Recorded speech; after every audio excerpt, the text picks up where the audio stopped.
पहले घरों में बैठते थे तो बातें करते थे अब घरों में बैठते हैं तो स्टोरी स्टेटस अपडेट होते हैं। नाराजगी जो होती थी वो शब्दों में बातचीत से दिखती थी, लेकिन अब लास्ट सीन पे अटक जाती है। मैंने एटलीस्ट 2 जनरेशंस तो देखी हैं, एक खुद की और एक अभी चल रही जनरेशन। वाईफाई स्लो है क्या? अरे मेरा चार्जर देखा क्या? नेट नहीं चल रहा है ना। कहते हैं आप जिस माहौल में रहो उसी तरह के विचार आपको आने लगते हैं। तो जब से अभी पहाड़ों से मैं काफ़ी महीनों रहने के बाद जब वापस मैदान में घर पे आया, अपनी बहन के यहाँ ही सही, तो यहाँ आकर जिस तरह की एनर्जी में आप रहो उसी तरह के विचार आपको आते हैं। तो यहाँ पर आकर मुझे अजीब अजीब तरह से एक नॉर्मल समाज के सब्जेक्ट्स पे विचार आ रहे हैं। तो वैसे ही घर एक बहुत सुरक्षित जगह होती है, घर एक बहुत प्रोटेक्टिव जगह होती है, घर एक बहुत सेफ जगह होती है हमेशा से। और लेकिन घर जो एक परिभाषा है, घर में होते सब हैं, लेकिन आजकल की दुनिया में 2026 में शायद सब अपने अपने मोबाइल में होते हैं। तो जय श्री राम, हर हर महादेव, जय श्री कृष्ण, जय श्री राधे। आज का परिवार बहुत कमाल का परिवार होता है दोस्तों। ऐसा नहीं है कि मैं इसको कोई तंज कर रहा हूँ, बस एक हास्य के तौर पर, एक इंसान के सोच के तौर पर मैं इसको देख रहा हूँ कि आजकल घर होता है, एक परिवार होता है और उस परिवार में बहुत सारे लोग होते हैं। और अगर एक तरह से देखा जाए तो सपोज एक कमरा है, एक कमरा पूरा भरा हुआ जिसमें चेयर, सोफे, पूरा मतलब सब लोग बैठे हुए हैं, लेकिन आवाज के नाम पर एकदम सन्नाटा। 4 लोग, 4 मोबाइल, 4 अलग अलग तरह की दुनिया और स्क्रॉलिंग। तो अगर बाहर से कोई देख ले तो इतना शांत होता है कि लोग बोले बड़ा शांत परिवार है, लेकिन हाँ, पूरा घर हिल जाएगा अगर फोन का नेटवर्क चला जाए या वाईफाई थोड़ा स्लो हो जाए।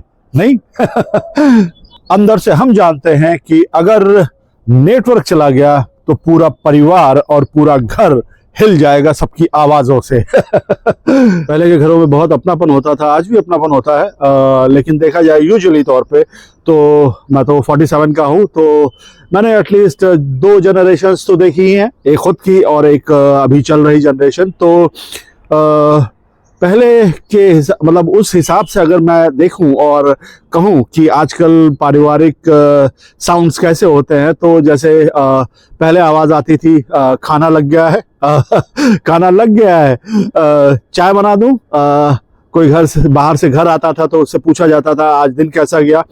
लेकिन आजकल जो है वो आवाज आती है, सुनाई पड़ती है, आती नहीं है, सुनाई पड़ती है एक दूसरे से। जो कनेक्शन है वो ये है कि वाईफाई स्लो है क्या? अरे मेरा चार्जर देखा क्या? नेट नहीं चल रहा है ना।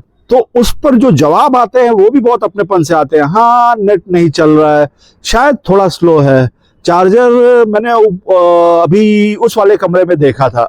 उस पर जवाब भी आते हैं। तो मतलब ये जो साउंड है मोबाइल और नेटवर्क के ना रहने पर जो डाउन होता है, तो उसमें बहुत अगर देखा जाए तो दर्द है, पीड़ा है और शायद परिवार की एकता छुपी हुई है। और शायद आजकल परिवार की सबसे इमोशनल लाइन है नेट नहीं चल रहा। मैं खुद को भी अलग नहीं रखता, ना ही खुद को अलग करता हूं। मैं भी उन्हीं परिवारों के हिस्से में से एक हिस्सा हूं। मैं भी मोबाइल देखता हूं, लेकिन हाँ, मैं बाद में थोड़ा सोचता हूं। जैसे सपोज कोई मेरे साथ बैठा है और बैठे बैठे अचानक से मोबाइल पे निगाह चली जाती है। आजकल तो हर 2 मिनट 5 मिनट में इंसान अपना मोबाइल लेके एक बार स्क्रीन अनलॉक करके देख ही लेता है। तो उस दरमियान अगर मेरे साथ ऐसा होता है कि कोई बैठा होता है और 1-2 मिनट के बाद वापस से ऊपर निगाह जाती है, तो अगर सामने वाला गायब है या नहीं है तो लगता है कि अरे अभी तो साथ में बैठे थे, अभी कहाँ चले गए।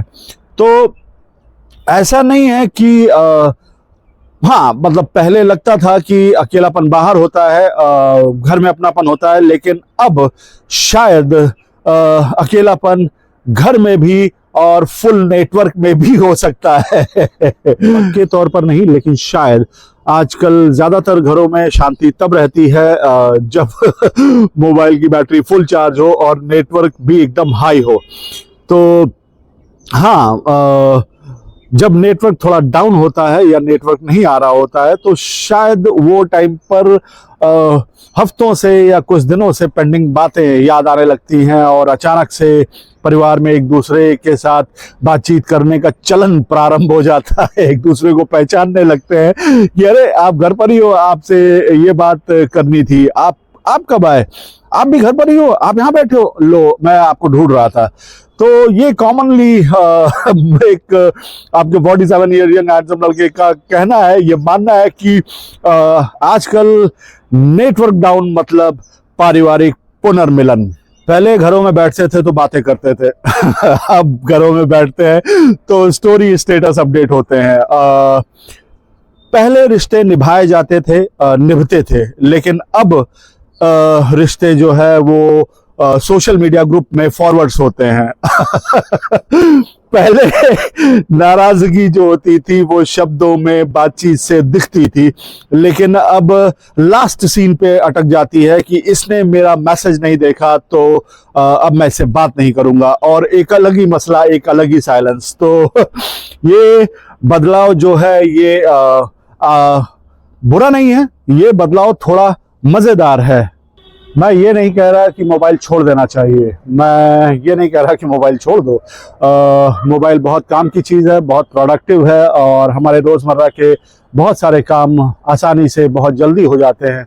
मैं भी नहीं छोड़ पाया हूँ, मैं खुद मोबाइल देखता हूँ, मोबाइल से बहुत सारे काम करता हूँ, ये वीडियो भी मैं मोबाइल से ही शूट कर रहा हूँ। लेकिन मेरा इतना कहना है, आपके 47 ईयर यंग हैंडसम लड़के सीकर सन्यासी का ऐसा मानना है, इसलिए मैं ऐसा कह रहा हूं कि कभी कभी हमें मोबाइल साइड में रखकर सामने बैठे इंसान को भी देख लेना चाहिए, क्योंकि शायद वो भी कभी हमारा नोटिफिकेशन था। तो मैं आपका 47 ईयर यंग हैंडसम लड़का सीकर सन्यासी, मेरा ये कहना है कि अगर ये वीडियो देखकर आपको थोड़ी सी भी मुस्कुराहट मिली हो या मुस्कान आई हो तो ये समझ लीजिए कि ये कहानी सिर्फ एक घर की नहीं, हम सब के घर की है।